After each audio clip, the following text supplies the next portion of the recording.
dark morning, day 109 of, you can see it behind me, the Seanote saga. And yes, there it is, parked in the lot, a little dark, but I am here today with Rob Olson, Fox9. Good morning. It's cold. It is cold. I had my long johns on earlier, but I went home, and the next thing you know, I got a call from Ron saying, hey, what's going on with the Seanote? It's warmer here than it was down at the Water Patrol, that's for sure. Yeah. That's a little chilly. Oh, that was windy. And, like I said, it was fine when the boat was there because you could find somewhere to get behind the doggone thing, but not no more, huh? I can't believe the saga's over, or is it? It's not over. Not even close. There's the tickets, there's a lawsuit, and the constitutional counterclaims filed. They've got to fix the Seanote up, but Paul's got a couple of months. He's got work to do for his regular clients and his regular boats. So that thing's going to sit there for a little bit while they're getting prepared. And then they're going to fix it up. Oh, I hope they can. I'd love to see it back out they there will. again. But you think the turbine guy's not going to be here? I know you'll be here. I'll be here filming and documenting this and kind of trying to sell Paul that this is kind of like a reality show here. It could be. Just keep it going, So that was quite the overnight experience, huh? Yes. I mean, I can't tell you. Everything was going great, and then the sheriff stuck the fork right in it, muddied the water, however you want to say it. I couldn't believe it. So, what did it take to finally get it to move? I'm not sure. The lawyers were in there. I finally got a little upset, and I started dissing on the sheriff a little bit, going, what the heck's going on? Because the last five words in the court order were, get the boat moved. Get the boat moved. State court judge ordered that. Let's work together. And then once it did get moving, how long did it take to actually move it? It took about 25 minutes. They came up the road. They had a problem getting one stoplight to swivel, so they backed it up and across through a median area, open median area, and then came up the road again. Then they squiggled through the stoplights. So 108 days, now day 109 for a 25-minute move. Yes, we're considering contacting the Guinness Book. I mean, in the end, sure, you have to hook it up, you have to make the preparations, etc. But in the end, it was 25 minutes down the road. Yep. And it took more than 3 months to figure that out. Well, it took more than 3 months for the county to figure it out. That's what I mean, to get everything Paul was arranged. ready to do this right away. Yeah. He was going to do this. Exactly what happened today is what he was going to do. It came down the road without an issue. There's a lot of hysteria about the trailer being the issue.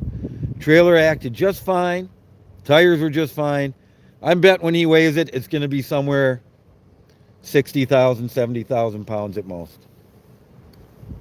Yeah, the issue that, from what I understand with the court hearing, is that they were concerned that the trailer wasn't safe enough to hold the boat upright. You're correct. And I think that's been proven wrong. What is now? Yeah. That has been proven wrong. Yeah. And that's all Paul wanted. And Paul's been doing this for a number of years, 25 years. And the tow truck driver, he's been doing it for a number of years. You could tell, he's done this a long time. He knows what he's doing. He walks with that air. He got a little frustrated when the sheriff stepped in because they had an issue with blocking the road, saying they weren't doing it properly. And Spring Park was supposed to do something, and they didn't. But Spring Park said they didn't have to. But you had the tow truck and two other tow trucks that are emergency vehicles that are allowed to do that. So if there was a concern about the trailer not being safe enough, how would you move it on a safer trailer? Would you have to, did they want it craned off this trailer onto a different trailer? That's what they talked about, but that would have been the most unsafe thing to do. You would have had to pick up the whole trailer and boat and put it on another trailer. And then you're moving the center of gravity way high and just making it dangerous. Yeah, because, it's not like, in the middle of winter, you can refloat the thing to put it on a different trailer. Correct. So... Correct. Okay. This was just the best answer. Paul had it all along. It worked out.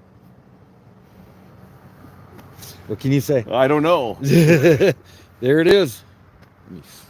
Spin it around. And there she is. You can just see her in there. Yeah, I'm going to grab an interview with him once he's done. Okay, well, I'm just going to leave this on the ground. And then we can play our game. We can play your game next.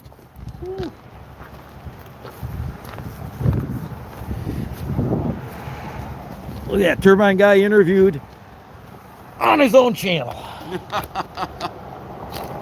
Oh, wonders never cease. Oh, I was really hoping it'd be a little warmer today. Yeah, well. Yeah, I'll keep hope alive. That's all you can say. Find a good spot. Move that around a little better once we So I wonder if I can, I'm trying to still get the boat in the background here, if I could have you maybe come out here. Here, that's fine. Just put that on your pocket right there. Will that work if you, Yep. Just make sure that your cord's inside coat when you zip it up. And set. right here.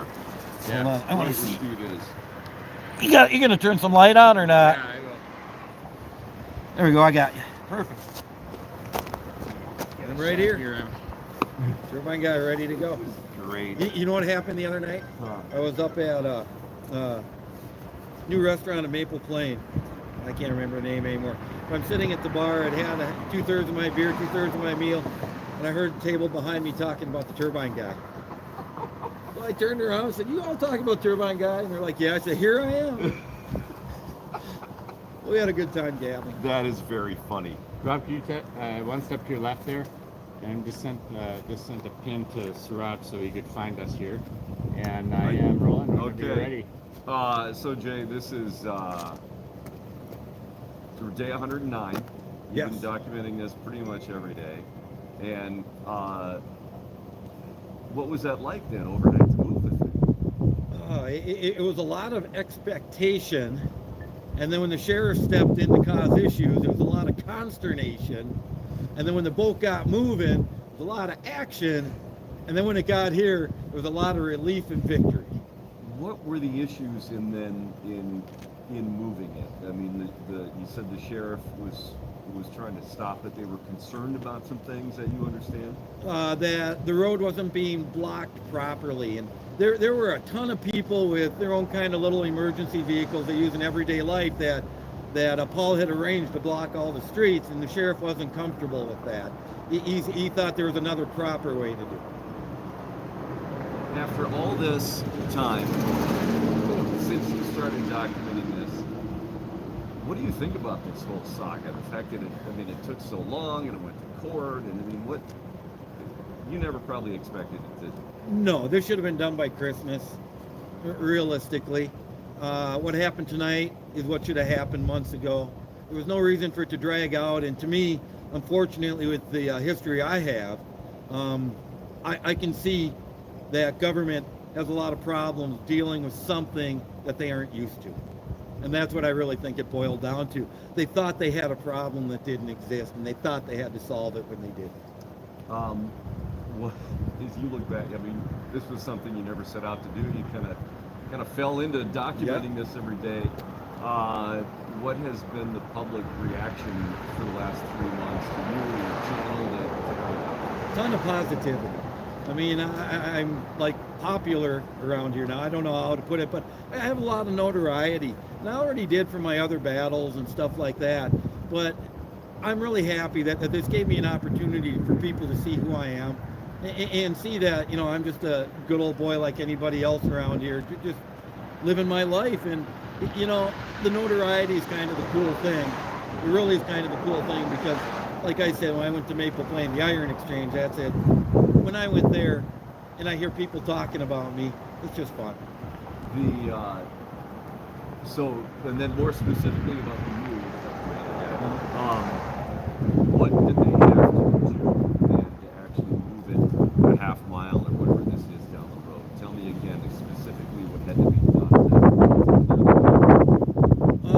They really didn't have to do much. They thought they were going to have to twist a stoplight, but the tow truck driver was able to squiggle through them. They had to take the top off of the boat, and that's really about it, other than securing the boat securely to the trailer and making sure, because one of the axle springs was busted, that all the axles were chained up nice so nothing would fall apart.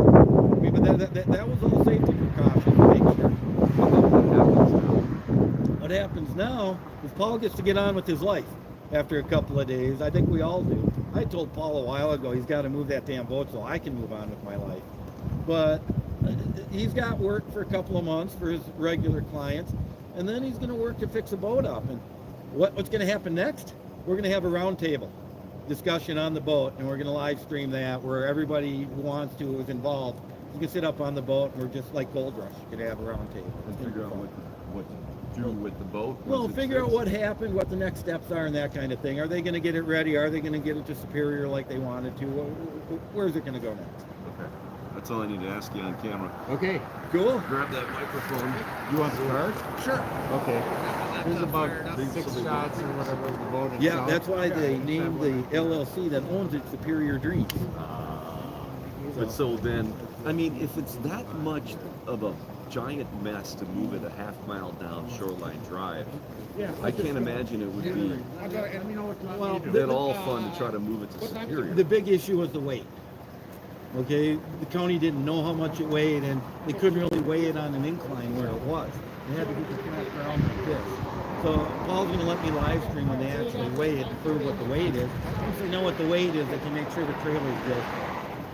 Would they have to modify the trailer? They may have to add another axle, they may not. Okay. You know, there are things they might have to do to it, but he wants to modify it. He was supposed to have different tires.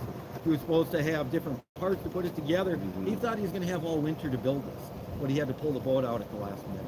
So he had to cob together with what he had. What's Paul's last name? Berquist, Bergquist. And he owns U.S. Boating. yes, Right. and recreation. And Yeah. how did you know him prior to this? No, I had never met him before.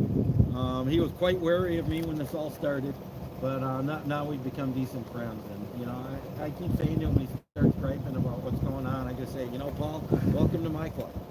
You know, this is what I've been living for 10 years. Now you can see what I've been through, and that's the thing. I could see what Paul's been going through because I've been living. I've seen government ineptitude. Yeah. I have seen all this stuff over and over again. I've seen lawyers just, and governments refuse to back down on stuff. Just absolutely, there's no reason for all this. There's no reason. Yeah, I'm gonna have to talk to them at some point here to figure out their side of it. If I you mean, can, if they'll even talk to you. somebody's got to tell us why, you know, what their issues were. You, Because obviously, you know what they're going to tell you? Hmm. In litigation. We can't tell you. And that's what Paul's kind of been telling me. So what I'm thinking is that they wanted the boat moved, but they wanted the trailer modified or They wanted what they considered a safe trailer to be used. yeah, that was their concern. They wanted it moved, but they didn't think it was safe to move it on that trailer. Yes, that was their, And so then it winds up being in limbo because for months, because they went about it bass backwards, you know, about what was going on. I mean, you don't sue someone for an injunction to move a boat that they want to move and then tell them and then they put move it. barricades around it. Yeah, because that's really what happened. Is that Yes. they wanted it moved, but they didn't want it moved the way it was. Right. Yes. And look, there it is. And it's fine.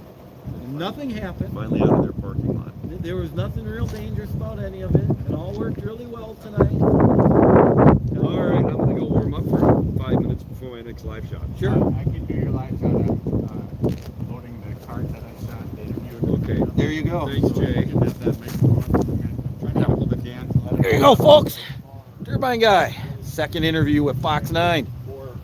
Good old time. They said you can watch it. It'll be on every half an hour till 9 a.m. and then again at 11 and maybe even tonight, depending on how good the Turbine Guy is. Turbine Guy, signing off.